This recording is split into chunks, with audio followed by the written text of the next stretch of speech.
¿Cómo les va? Muy buenos días. Tal como fue anunciado, recibimos hoy en la entrevista de Telebuendía al presidente del CODICEN, el profesor Wilson Neto. ¿Cómo le va? Gracias por venir. Muy bien, no, un placer, un placer. Había mantenido un poco de silencio en medio del conflicto. ¿Fue algo de exprofeso, algo que le solicitaron? No, en realidad, en cada momento y en función de lo que representa, digamos, la institución, cada uno entiende cómo debe contribuir y trabajar para recuperar los climas de diálogo. Y bueno, en ese sentido creo que hicimos lo adecuado con un trabajo muy intenso. Y bueno, y hoy con este espacio de estar trabajando con todos los puntos del país, digamos, con la normalidad esperada en las clases en todos los niveles educativos. Imagínense del otro lado, a esta hora hay mucha gente, muchas madres, muchos padres que están apurando a sus hijos porque vuelven a las clases después de un tiempo, ¿no? Ayer cuando le comunicaron que las asambleas docentes si bien el conflicto continúa, se retoman las clases, ¿qué fue lo primero que se le vino a la cabeza? Bueno, en primer lugar, que lo hemos dicho muchas veces, ¿no? Cada vez que se interrumpe un proceso en forma no planificado, eso genera distorsiones profundas en la familia, genera distorsiones en los procesos de aprendizaje planificados y de alguna manera también implica iniciar nuevamente ese proceso. Entonces son dificultades también en la cantidad de chiquilines que veníamos trabajando con un acompañamiento muy personalizado. Bueno, hay que volver a analizar en qué situación están ellos hoy, hay que hacer el mayor esfuerzo por tratar de recuperarlos. El sistema educativo venía en un proceso de educación personalizada importante y bueno, y hoy tenemos que reconstruir, digamos, esos pasos y volver a trabajar con las herramientas que disponemos para recuperar ese camino.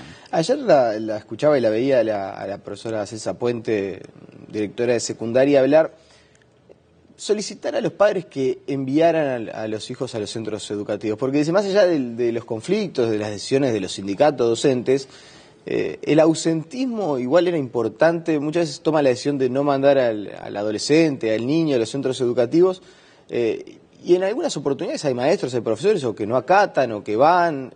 ¿Cuál es la recomendación que hace usted como presidente del CODICEN? ¿Que los niños vayan igual al centro educativo pese a que exista o vuelva a existir en algún momento alguna medida de paro? En realidad yo creo que eso se desprende hay todo un seguimiento, ¿no?, de la asistencia de docentes y la asistencia de estudiantes y lo que hemos constatado es que es más débil la asistencia de estudiantes que la de docentes.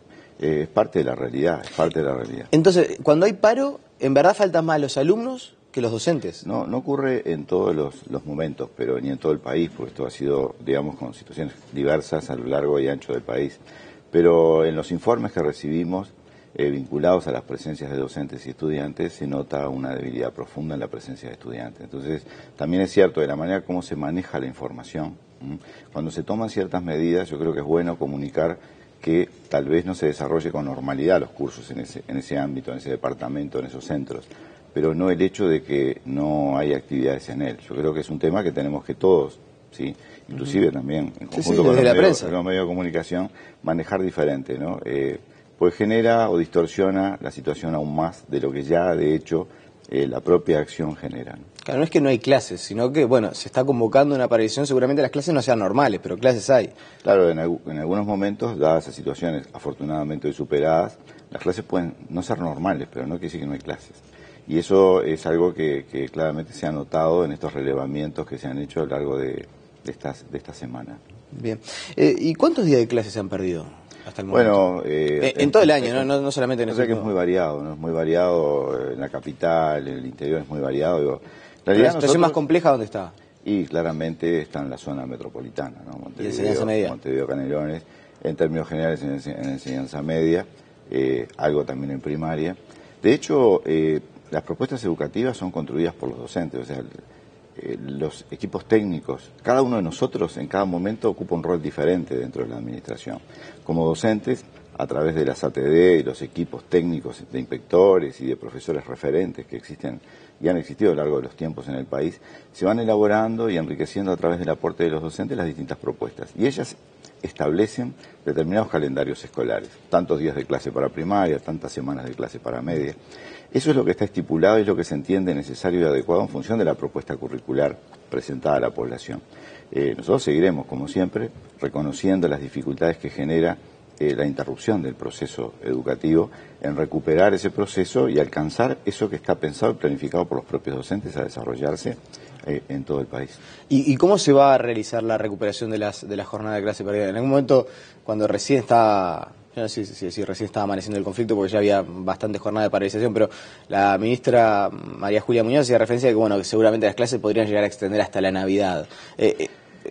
Curricularmente, ¿es algo que puede llegar a pasar? ¿Está ya definido el calendario de cómo se van a recuperar estas clases perdidas? Primaria tiene establecido el orden hoy, situación que hay que trabajar y mejorar, del orden de los 180 185 días anuales.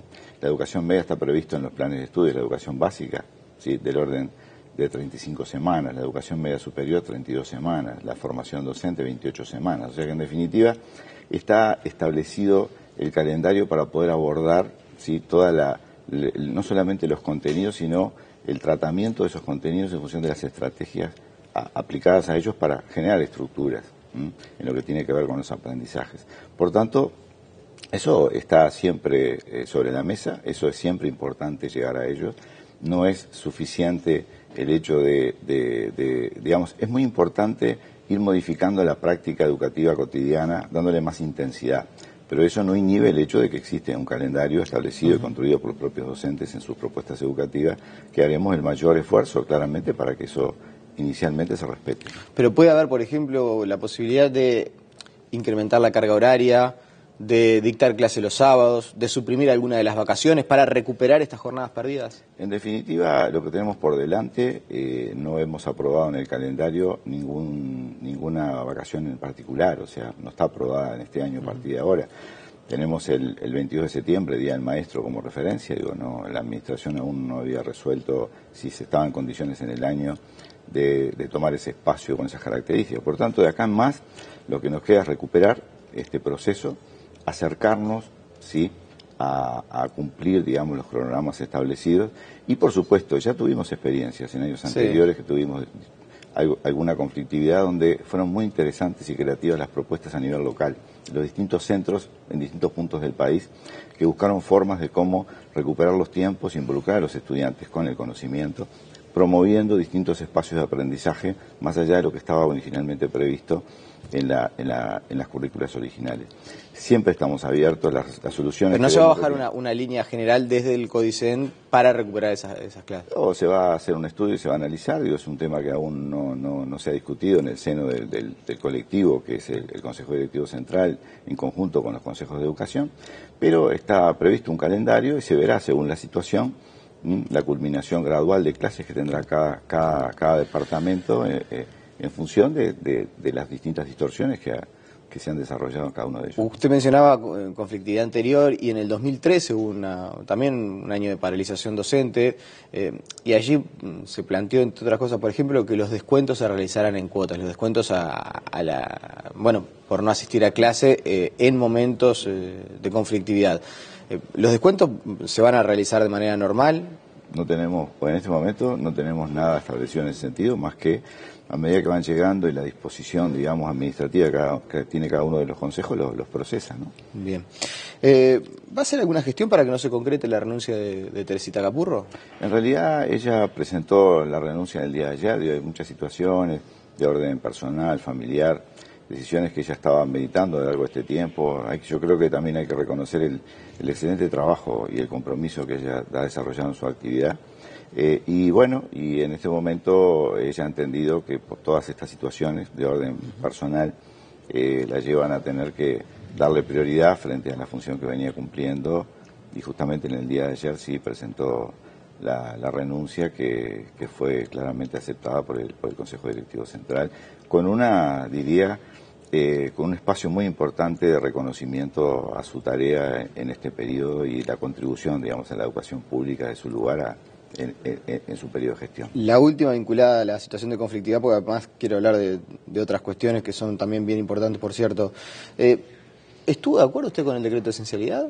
En definitiva, nosotros permanentemente apostamos al diálogo, no son elementos que hemos manejado en el orden de decisión. Hemos trabajado intensamente. ¿No lo consultaron entonces en la previa? Nosotros no hemos participado en la decisión. Inclusive hemos trabajado, y un poco tu pregunta inicial, digamos, bueno, ¿y cuál es la postura, digamos, respecto a nivel mediático, digamos, de la administración. Esta semana ha sido muy intensa, muchísimo trabajo, intentando recuperar los espacios y también asumiendo de que cuando se ponen en tensión derechos es muy difícil, digamos, encontrar los equilibrios para llegar a este momento de hoy, ¿no? Que es la normalidad de las clases y promover y profundizar los ámbitos de participación, de diálogo y también, como no, de negociación, ¿no? Yo creo que es algo que en la profesión docente hay una exigencia más en función de cómo manejar este tipo de situaciones en virtud de esa actividad tan personal, ¿sí? tan de encuentro de subjetividades que es el desarrollo de la educación en sí mismo, ¿no? El encuentro con niños, con jóvenes, adolescentes cotidianamente, lo que involucra en sus familias, la distracción que provoca. Es un trabajo muy particular, es una profesión fantástica, dotada de un conjunto muy importante de personas con un alto compromiso en ella, que han sostenido el sistema durante muchísimas décadas, a lo largo de mucho tiempo. Es algo muy sensible, es un equilibrio que tenemos que seguir trabajando y discutiendo. Me queda la impresión que usted estaba convencido que con el decreto de esencialidad arriba de la mesa no iba a poder haber un acuerdo. En definitiva, nosotros, insisto, preferimos continuar trabajando en estos espacios de diálogo, de construcción colectiva, porque hay algo muy importante también que tiene que ver con la transformación, y es el hecho de romper el aislamiento y la individualidad en la educación. O sea, es una tarea que solamente puede abordarse en forma colectiva para lograr las transformaciones y los aprendizajes deseados en el conjunto de los estudiantes.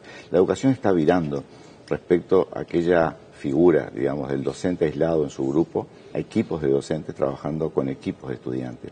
El trabajo colaborativo, la opinión diversa, el poder encontrar y construir ciudadanía en el momento que viven las sociedades modernas hoy, lleva también a mutaciones, transformaciones, también en esa forma de abordaje. Por tanto, creemos que en todos los ámbitos hay que seguir analizando, discutiendo, participando. Y también, ¿por qué no? Porque las tensiones se dan, los intereses existen, también negociando para poder encontrar juntos el mejor de los caminos para mejorar digamos, la incidencia hoy absolutamente imprescindible de la educación pública en la transformación que necesita la sociedad. ¿En el Parlamento pedirá un esfuerzo adicional para acercarse un poquito más a esos 30.000 pesos de salario base? Nosotros hemos establecido, y así está dado, que aspiramos en salario real como mínimo a ese ingreso que hemos establecido en primera instancia de 25.000 pesos. Siempre existen las rendiciones de cuentas en función de las evoluciones del país y de las demandas de la institución para poder plantearlos en el seno del Parlamento.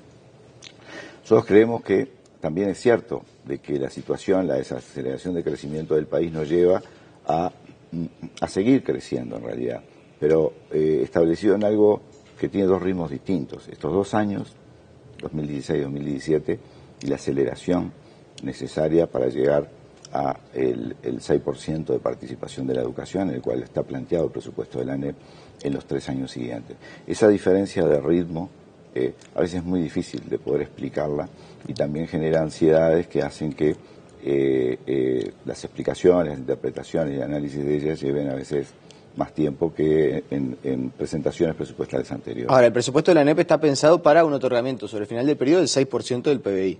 Sí, está pensado para participar, más allá de la participación. Porque veo que todo el mundo hace referencia a que se va a hacer el esfuerzo, se tenderá a, pero nadie ha salido y ha dicho vamos a llegar al 6% del PBI, por ese escenario que usted hablaba de cierta cautela que hay que tener, ¿no? Bueno, en realidad el presupuesto de la ANEP, que yo quiero aclarar algo, el presupuesto de la ANEP tiene, digamos, dentro de las políticas educativas, tiene una política que es la salarial, que se entiende que tiene que tomarse como política educativa. El salario de los docentes es parte de las políticas educativas, y tiene una serie de políticas que fueron construidas en forma ampliamente participativa en el seno de los consejos. Porque a mí me parece que muchas veces también hay como una intención clara de promover la confrontación. Y en realidad acá las transformaciones, que estamos todos convencidos de que tenemos que provocar, porque estamos todos convencidos de que el diagnóstico hecho hay que atenderlo respecto a la situación crítica que vive la educación.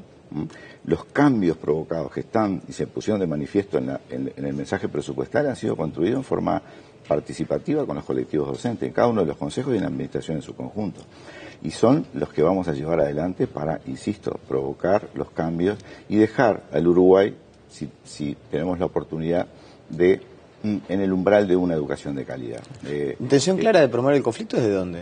No, yo lo que digo es que muchas veces se generan visiones de confrontación entre autoridades docentes, y en realidad son sistemas que trabajan en equipo, en forma absolutamente colaborativa.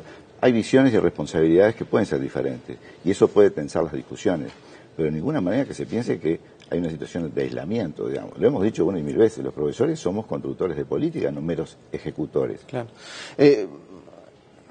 ¿Se va a instrumentar el ciclo único de 3 a 14 años? Creo que usted en parte, o por lo menos infiero yo de su respuesta, que en parte hablaba de eso, de la polémica que ya se está generando por la instrumentación de ese ciclo único de 3 a 14 años que, palabras más, palabras menos, la ministra de Educación dijo es parte del ADN de la reforma que está incluida en el presupuesto. O sea, el diagnóstico nos muestra de que tenemos que cambiar. Tenemos que mutar, podemos llamarle transformación del ADN, cambio del ADN, tenemos que cambiar. Estamos en un proceso de transformación. El problema es que tenemos que profundizarlo, porque las mejoras pueden observarse. Más allá de las críticas, las mejoras pueden observarse. Por ejemplo, en educación media en estos 10 años, hemos ubicado 200 aulas, 10 liceos. ¿Por qué? ¿Cuál fue la necesidad? Porque hay mejoras que llevan a romper aquella trama que venía casi naturalizada de que un liceo, por ejemplo, podía contener, no sé, 5 primeros, 4 segundos y 3 terceros. O sea, daba de por hecho la estructura natural de información, la desvinculación. El revertir esa situación en puntos 2-3% lleva a tener que ubicar infraestructura para poder atender, digamos, esa mejora. ¿Ahora esa mejora es suficiente? No. Por eso es que estamos en esta propuesta, este mensaje presupuestal, intentando romper esa situación, ¿no? A nivel urbano, por cada liceo hay 2,5 escuelas, o sea, situación que tenemos que revertir, sumado a una autocrítica que tenemos que asumir, que este modelo de centro educativo de mayor porte, conviviendo entre 700 y 1.200 estudiantes para la educación básica, no dio los resultados esperados. El modelo de sacar de los barrios más alejados los jóvenes, los niños que terminaban la escuela, sus adolescentes, y llevarlos a centros para que su organización sea más compleja, no nos dio los resultados esperados, y hoy estamos en el camino de volver a centros de pequeña escala, más centrados en los barrios, más cercanos a las escuelas, y con una gestión que permita a toda la administración ver desde el punto de vista pedagógico la trayectoria permanente, continua y, decimos, exitosa de los niños y los jóvenes. Ese seguimiento nunca lo hizo el país. Ese es un cambio importante por dos motivos. Uno, desde el punto de vista de los sistemas de información que hoy contamos, para ya el año próximo tener un sistema de seguimiento de trayectorias en todo el país. ¿Va a haber un sistema de alerta temprana de deserción, algo parecido a lo que se aplica con el gurí de primaria? Exactamente, sí. Inclusive la persona que hoy en la administración está dirigiendo esa dirección sectorial es quien ha estado a cargo del diseño y la responsabilidad de desarrollar ese programa. Para explicar a la gente un poco en qué consiste, la idea es poder detectar por vía de un sistema informático, un software, cuando el alumno empieza a dejar de ir, para rápidamente incidir, me imagino que contactarlo a él, a la familia, o al alumno, y eventualmente que retorne a clases. Sí, además tiene un plus, ¿no? Porque en la medida se instala una inscripción en web, o sea que eso tiene acceso directo. Hasta ahora, hoy, para poder solicitar la situación de un centro educativo, hay que pedir la información al centro educativo, o hay que bajarlo a un sistema confederado muy complejo. Esto va a estar en web, entonces vamos a una serie de responsables de educación, inclusive todos los actores locales de educación, van a tener claramente cómo se desarrolla esa situación, tanto en educación primaria como en educación media. Y van a tener también la capacidad de poder trabajar juntos buscando estrategias para revertir situaciones. O sea, porque no es solamente detectar la alerta, sino que hago después. Ese protocolo complejo es el sobre el cual estamos trabajando. O sea, la tecnología y la voluntad de tener un sistema de información está dado, y el año que viene va a estar pronto para todo el sistema. Pero además, la gestión, digamos, la forma de mirar el problema y abordarlo en colectivo por la administración también rompe un trabajo fragmentado que se venía desarrollando consejo por consejo y permite, en clave de territorio, abordar esta situación. No solamente utilizando las capacidades que tiene la ANEP, sino las capacidades que ya dispone acumuladas los territorios, tanto de carácter humano como de infraestructura. Va a haber un cambio muy sustantivo en el país en eso. Vamos a hacer el mayor esfuerzo de construir esa cultura que, si bien lo decimos, la educación es un problema de todos y la solución la encontramos juntos, a veces la forma de instrumentarlo a nivel local sí sigue generando espacios de aislamiento, digamos, de la educación con el resto de la sociedad. Por tanto, entre información, voluntad política, gestión y propuesta, pensamos que vamos a profundizar estas mejoras que hoy están ocurriendo en la escala que se requiere para, insisto, ingresar el Uruguay en el umbral de una educación de calidad. Me quedan 120 segundos y no quiero dejar de preguntarle, porque veo que en la instrumentación de este ciclo único de 3 a 14 años ya hay resistencia de docentes. Hoy aparece una declaración del viceministro Fernando Filgueira vinculado a que la reforma se va a realizar de todas maneras. ¿Puedo interrumpirte? Porque yo creo que hay confusiones muy serias, ¿no? El hecho de que exista una responsabilidad de todos los actores educativos en una línea pedagógica y un acompañamiento de trayectorias, ¿sí? Creo que genera confusiones en sistemas de organización o arquitectura del sistema. El presupuesto es muy claro y está presentado: educación inicial, educación primaria, educación media básica, general y tecnológica, educación media superior, sí, general y tecnológica, educación terciaria tecnológica en partida por UTO y formación en educación.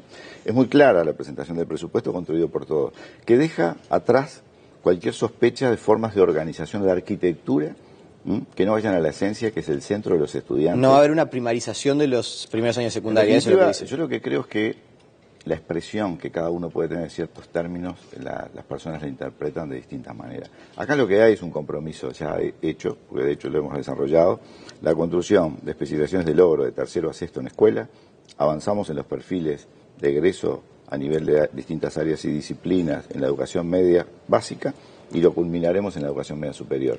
Ese encuentro de tener horizontes comunes, de qué estamos trabajando y cómo cada una de las partes, es lo que de alguna manera nos dice que vamos a unir la mirada, que un sistema se mira a sí mismo y rompe su fragmentación de trabajo histórica a lo largo de la administración. ¿Y se puede hacer más allá del rechazo de los sindicatos docentes? Pero es que en realidad ese rechazo no es porque estamos trabajando en forma absolutamente participativa y colaborativa en esto. Yo creo que es la interpretación equivocada que se le da.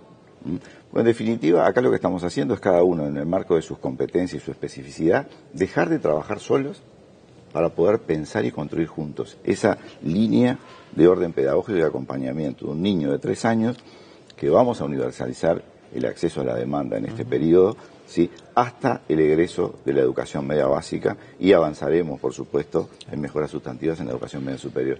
Eso creo que está claramente descrito en el mensaje presupuestal, que estaremos presentando la semana próxima con tiempos suficientes en conjunto con los distintos medios de prensa para poder intercambiar. ¿Va a haber una conferencia de prensa para dar más detalles sobre esto? Va a haber, más que una conferencia de prensa, un encuentro para poder intercambiar ideas y ver la magnitud de la transformación que se prevé a través del mensaje presupuestal generado. Profesor Wilson Neto, le agradecemos su presencia esta mañana aquí en Telebuen Día. A las órdenes. La pausa y enseguida venimos.